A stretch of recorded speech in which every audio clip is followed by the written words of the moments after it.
the game today was after the championship, of course. It's good to play it. We lost a few players to injury. We lost a few players because of the Olympic team. So we had very few players. We had to bring in very young players today. But it's also good to see these young players performing. I think they did very well today. They played good. I think the referee was not good. He was making many mistakes. That was a pity for today. One thing I completely don't understand, two things I don't understand here at this moment is, first, how is it possible that we have the same referee as two games ago? This is for me very strange. Against Kokant we had him as well. So I don't know who plans these games, but this is for me very strange. And the second thing that's very strange and it's bad for the status of Uzbek football is the quality of the pitches. It's really bad. Today it was more like rugby. The field, I think, was very bad. It was really bad. In Holland we would say, I would not even let my dog walk on it. So that's a pity because it's number 1 against number 2. And if people are complaining why we don't see enough good football, first look at the pitches. I think we have to make a big improvement there. It's very important. Otherwise you can never play good football. Even though it was bad, my team on this field managed to get a few combinations together.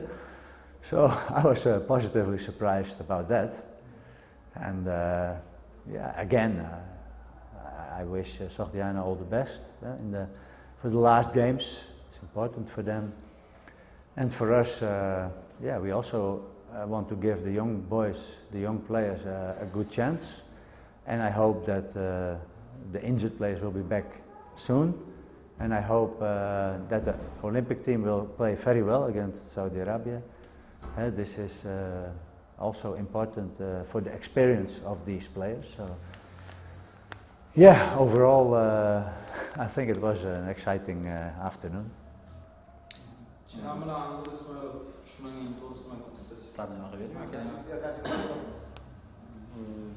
Bugun biz ba'zi bir tarkibni aniqlash borasida qiyinchiliklarga duch keldik. Milliy terma jamoa safida jarohatdan qaytganlar bor edi, shuningdek olimpiya terma jamoasiga chaqirilgan futbolchilar bor edi va yo'qotishlarimiz katta bo'lgani uchun bugun biz ro'yxatimizdan yosh futbolchilarga ham juda ko'piga joy topildi. Ularni ham o'zimizni olib keldik va bugungi o'yinda ular juda katta bir tajribaga ega bo'lishdi deb ayta olaman.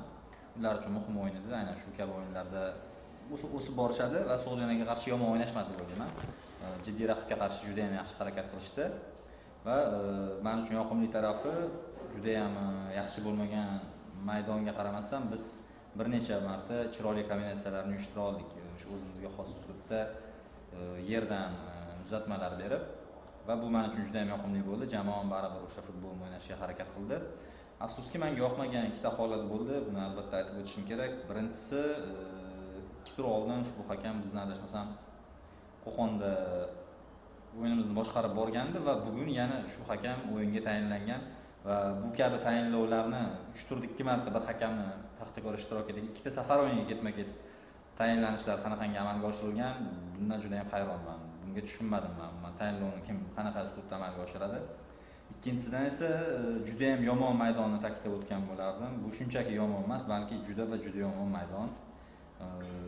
O'xshatishim qo'pol bo'lsin, lekin Gollandiyada itlarni sayrga ham olib chiqishmaydi bunaqangi xavfli maydonda hattoki. Va muxlislar e'tiroz bildirishi mumkin. Ikkinchi va birinchi raqamli jamoalarning o'yinida sifatli futbol ko'rmadik deb, lekin avvalo maydonga boqish kerak va sifatli futbol nima uchun bo'lmaganini maydon o'zi ko'rsatib turibdi hammaga.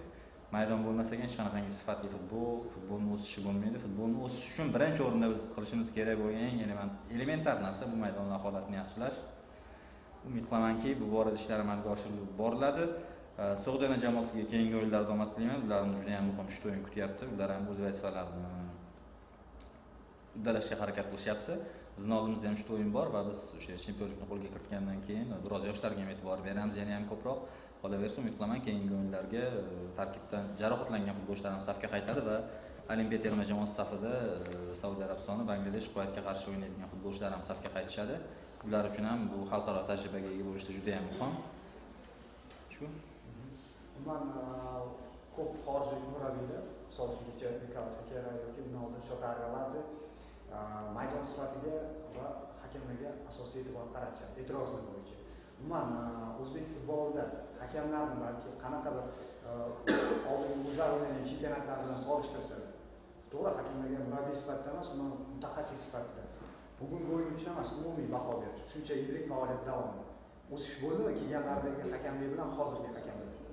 Many foreign coaches speaking always about pitches quality and referee. I think that. Yeah. So, what do you think as a coach, which have worked already in various countries?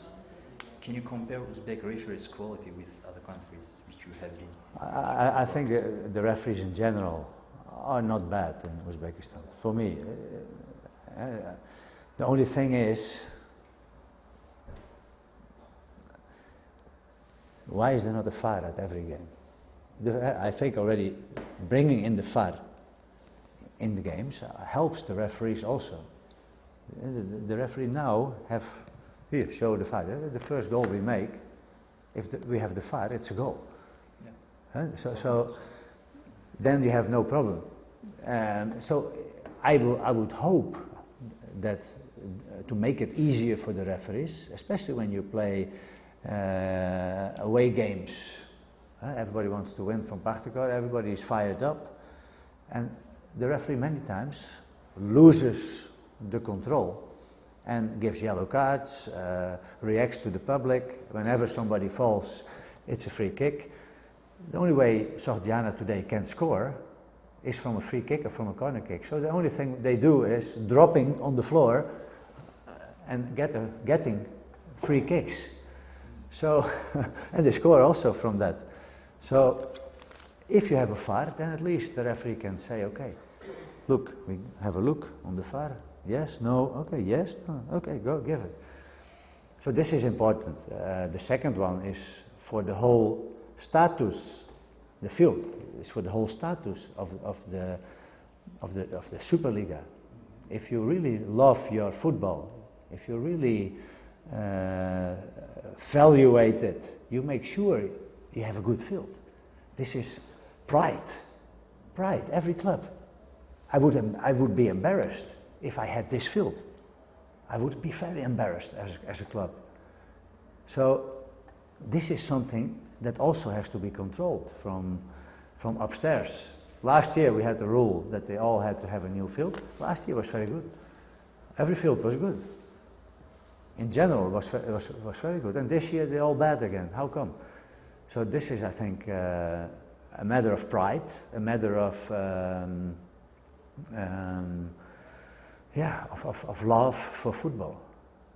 Because if you play on the Super League, if I have my players from 18, 17-year-olds, they play, they play the first game in Paxtakor, in Jizzaxdagi, and they play on this. It's a pity.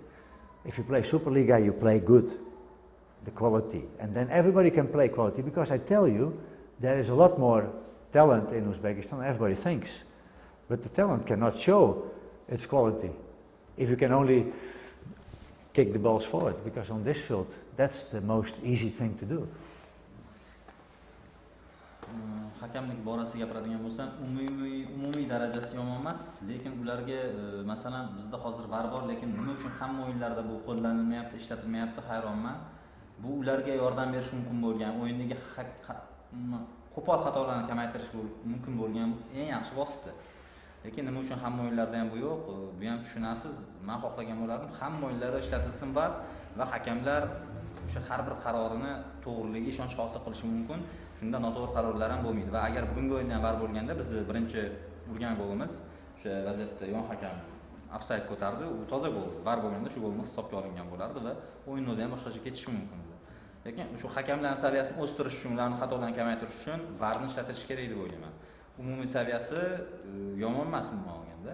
Faqat shu ba'zida bugungi o'yinda uchradi, shu mahalliy muxlislarning reaksiyasiga bog'lanib qolishi bo'ldi. Hakamni so'qdinan futbolchilar maydonga qulaganda, baqirganda, boshqa holatlarda juda ham ko'p jarima zarbalari berib tashladi. Mana shu tarafi biroz yoqmadi, lekin umumiy darajasini yomon demayman baribir. Va shu maydonlar haqida gapirishman, bu nafaqat maydon masalan Saudiyaning yoki boshqa klubning yuzi, balki umuman butun Superliganing yuzi hisoblanadi har bitta maydon. Qachon bu hal qilinadigan bo'lsa, shu darajada yaxshi sifatli futbol bo'ladi, tomoshabob bir materialga ega bo'lamiz. Shu sababli o'ylaymanki, buni hal qilish kerak albatta. O'tgan yil masalan hozirga nisbatan maydonlar holati ancha yaxshi edi. Lekin nima bo'ldi? Oradan bir yil o'tib, nima sodir bo'lganini bilmayman, lekin juda ham yomon maydonlar. Oxirgi paytlarda safarda faqat juda yomon maydonlarda o'ynayapmiz va bu borada klublarning o'zi ham ishlash kerak deb o'ylayman. Masalan, men Paxtakorda bunaqangi maydonga ega bo'lib qolsam, bunaqangi yomon maydonga o'zimni juda ham noqulay his qilardim, yomon his qilardim o'zimni. Buni to'g'rilashga harakat qilgan bo'lardim. Va yana yaxshi maydonlar bu iqtidorlarni o'zini ko'rsatish uchun va ularni o'sib borish uchun eng kerakli narsa. O'zbek futbol iqtidorlar ko'p, biroq ularni bunaqangi maydonlarda o'ynatsangiz, ular hech qachon iqtidorini ko'rsata olmaydi, iqtidorni o'stira ham olmaydi saviyasini. And then one thing I want to say. I want to say one more thing about that, and that has to do with Turon. Turon is an example of a new club coming in. Facilities very good. They play good football, but because of when they play away, the way the fields are, they don't have the players for that, and they go down now. It's a pity, I think. It's a pity for these clubs. Va masalan Turon misolida bir narsani gapirgan bo'lardim. Bu yangi klub Superligada bu yil, lekin shunga qaramasdan hamma sharoitlarni zo'r qilgan, maydoni ham juda yaxshi holatda. Va bu klubni o'zini ko'rsata olmayotganining yana bir sababi aynan o'sha safarlarga borganda yomon maydonlarga, sifatsizroq maydonlarga duch kelayotgani ham deb o'ylayman. Chunki ular o'zini maydonida shunga yarasha bir yaxshi futbol o'ynashga harakat qilishyapti, lekin safarga borganda albatta maydonlar sababli juda katta muammolarga duch kelishyapti. Bu ham juda ham bir yomon holat deb o'ylayman. Paxtakor bugungi mag'lubiyati jamoada ishtiroq yo'qligi bilan bog'liqmi? Bir savol javob berasizmi? Men yana The reason of Paxtakor's today's loss is belong with motivation. No, I think we played very good. The players we had, I think I was very satisfied. Even on this field, we played good. A little bit unlucky. I think the goal should have counted. If you make 1-0, it's a completely different game here. I know, but I'm very. Sometimes when you lose, you can still play well. We did that today, given the circumstances. So I was good to see the young boys playing together in the center of the defense, and they did well in that. I think it was very harsh. The referee gave him the red card. It was totally unnecessary. So, but they played good. I have no complaint about that. Motivation very good. Hamma narsa yaxshi edi. Biz bugun yaxshi futbol o'ynaydik deb o'ylayman. Maydonga nisbatan ancha yaxshi o'ynadik. O'zimizdan men kutganimdan ko'ra ko'proq yaxshi o'ynashdi bolalar va qolaversa himoya markazida ikkita juda ham yosh tandemni ko'rdik. Chabanov Fazliddinov. Albatta Chabanovni qizil kartochka olgani juda ham yomon. Aslida o'sha vaziyatda qizil kartochka haddan tashqari orttirib yuborilgan bir jazo bo'ldi deb o'ylayman. Shunga qaramasdan jamoa o'yinida qanaqadir katta kamchiliklar ko'rmadim. Balki biz gol urganimiz o'yin umuman boshqacha ketishi mumkin edi. Shu sababli hammasi yaxshi bo'ldi deb o'ylayman. Ba'zida yaxshi o'ynasang ham yutqizib turasan. Shunaqangi o'yin bo'ldi bu. Keyin savol, klubingiz chempionlikka erishib bo'ldi. Qolgan o'yinlarda mukofot pulidan tashqari yana nima bilan futbolchilarni ruhlantirish mumkin? Paxtakor always have been champion. So in the next games, have you motivate players except bonus for the game? Oh, my players love to play football, so they are always willing to play every training, every game. It's great to work with this group, and they're so eager to improve. They work hard every day, so I have no complaints about that. Men jamoadagi futbolchilar shunchaki futbol o'ynashni sevadigan, yoqtiradigan yigitlar. Shu sababli ularni bundan buyog'iga hech narsa hal qilmaydigan o'yinlarni ham hech narsaga muhtoj emas ular. Ularning o'zi ishtiyoqi bu futbol o'ynash, futbolni yaxshi ko'rish va futbolni chiroyli o'ynash. Shu sababli bu borada hech qanaqangi xavotirim yo'q. Oxirgi savolim, Paxtakor Saudiyaning mavsum mag'lubiyat olmadi. Bitta durang va bitta mag'lubiyat. Jizzax jamoasi Paxtakordan nimasi bilan kuchli? Paxtakor could not win Saudiyan in this season in 2 games. So what do you think? In which side is Saudiyan is better than Paxtakor? Yeah, they're not better because then they would have been above us in the table. So also today, I think it was clear who was the better team. But in football, sometimes the best team not always wins. Maybe in the cup, Kubik, huh? Xyuistra is still in the Kubik, so it would be a good final. Men so'g'dan bizdan kuchli deb o'ylayman. Buni turnir jadvali emas bo'pti. Biz chempionlikka erishib ko'rganmiz. Lekin ba'zida shunaqa bo'ladi. Har qancha yaxshi o'ynasang ham, bitta o'yin o'zida eng yaxshi jamoa bo'lsang ham yutolmasligi mumkin.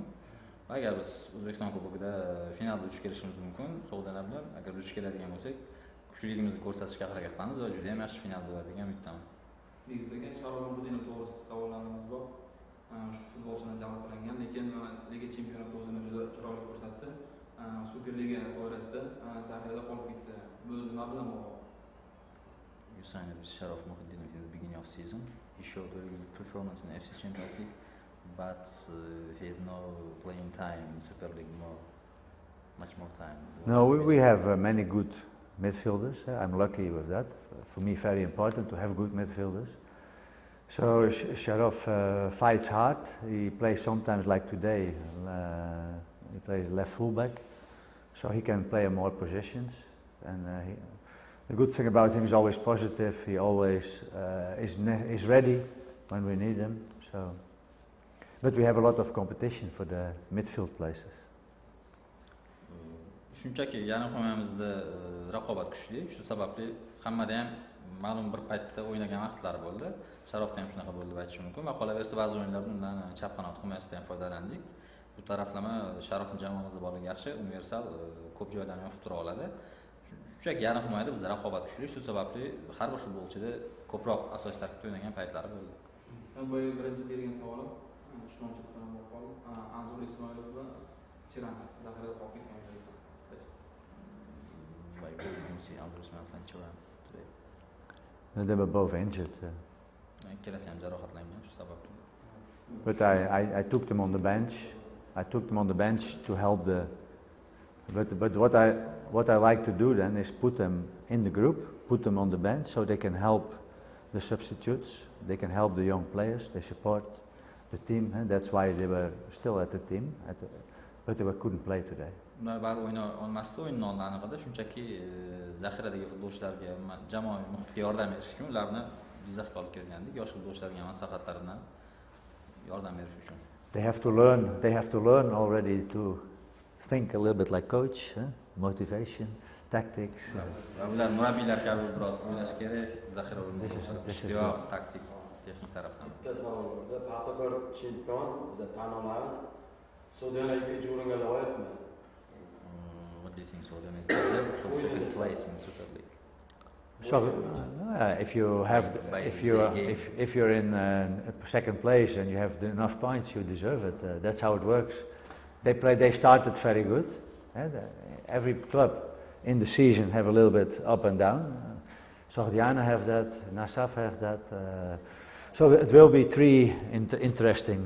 No, how many games to go? Three games to go. So for Xyuistra also, it will be very interesting the last 3 games.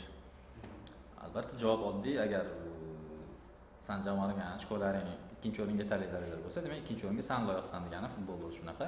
Va mavsum boshida juda ham yaxshi o'ynadi Xyuistra. Shunaqangi davrlar bo'ldi. Ba'zida Xyuistra, ba'zida Nasaf juda ham zo'r o'yin ko'rsatdi va oxirgi 3ta tur Xyuistra ham shu ikkinchi o'rin taxtini hal qilib beradigan juda ham muhim va qiziqarli o'yinlar turibdi. Bu men uchun juda ham qiziq bo'ladi mavsumni oxiriga kuzatib borish. Okay, thank you.